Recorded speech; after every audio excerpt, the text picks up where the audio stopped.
Lamerche Frazier is a force, an artist, historian, teacher. Here at the Elliott School Annex in Jamaica Plain, she's challenged students to create their own monuments. This is our silhouettes. I wanted to make a pocket because I thought it sounded cool. Oh no, I already messed up. These are modern monuments, new urban monuments, if you will. I was given the opportunity to work with about 8 young people who are looking at the idea of being monumental themselves, that they are the big idea, the investment in self-expression. I'm a fiber artist, so we have been fabricating some sculptures with fabric, with quilting. Frazier's other teaching role, Director of Education at the Museum of African American History on Beacon Hill, where monuments, most notably the Shaw 54th, are the subject of talks. It is the Black community that is behind the monument in the first place. There is a Black man whose name is Joshua Bowden Smith. He's a caterer, a businessman. He makes the first donations, and he wants it done in 1863, right after Fort Wagner. The monument, in many ways, is ahead of its time. St. Gaudens, who is the artist, initially wanted it to be Colonel Robert Shaw, who unfortunately fell at the Battle of Fort Wagner, July 18, 1863. He wanted him to be the lone person in the monument, but it is the Shaw family that said, no, he needs the company of his men. That company is based on men St. Gaudens brought into his New York studio to model. The work took 14 years to complete. So this is an extraordinary national treasure.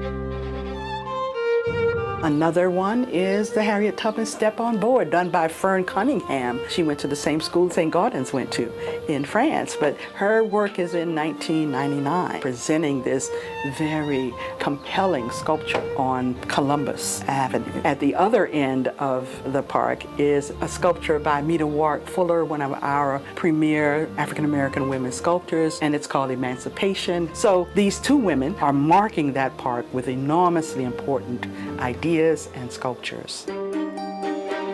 These 3 ladies grace the Commonwealth Mall between Fairfield and Gloucester Streets. People talk to them and pose with them. Their presence, the result of a 10-year effort that began in 1992 when there were no memorials to women in Boston. Ironically, a man got the ball rolling. What Tommy Menino was about was action and getting things done, and he understood the role of history and why it was important for kids. We always teased that he had a feminist heart. This is the Boston Women's Memorial. Marie Turley, former director of the Boston Women's Commission, couldn't be prouder. The youngest is Phyllis Wheatley, born in Africa and brought to America as a slave when she was about 7 years old. The Wheatleys had a daughter about the same age. So while she was a slave, she became the companion to the daughter. So she learned to read and to write, and she was a poet. A published poet. And I'm sitting next to Lucy Stone, who's known as an abolitionist and as a suffragist, and she started the Boston Women's paper. The eldest of the women is First Lady, mother of a president, and writer and philosopher Abigail Adams. And Abigail is the one who got us all started because she said, remember the ladies. The ladies, unlike other statues on the mall, men on pedestals, are using their pedestals to write, reflect. I love this. When people talk about public art, it always has its bumps in the road. But this process engaged people for over 10 years, and people stayed committed. New York sculptor Meredith Bergman's design was unveiled in 2003, and the Boston Women's Memorial became reality. In the 21st century, we're hungering for leadership, and we're hungering for heroines, and we have them here on the mall.